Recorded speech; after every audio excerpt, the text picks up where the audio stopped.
This is a prototype I'm working on. This is a 6 foot,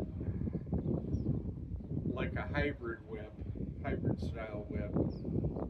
That's got a 6 foot danger noodle type tail on it.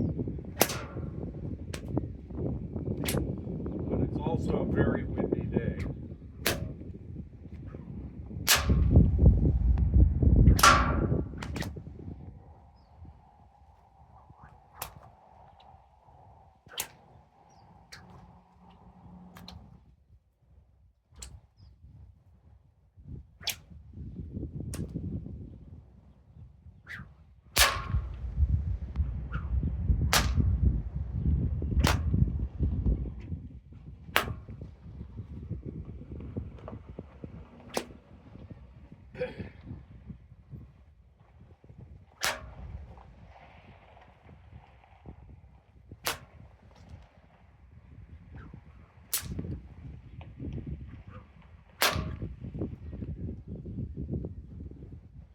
I'm interested in seeing how this handles in the wind, but I'm also interested in trying it when it's not so windy.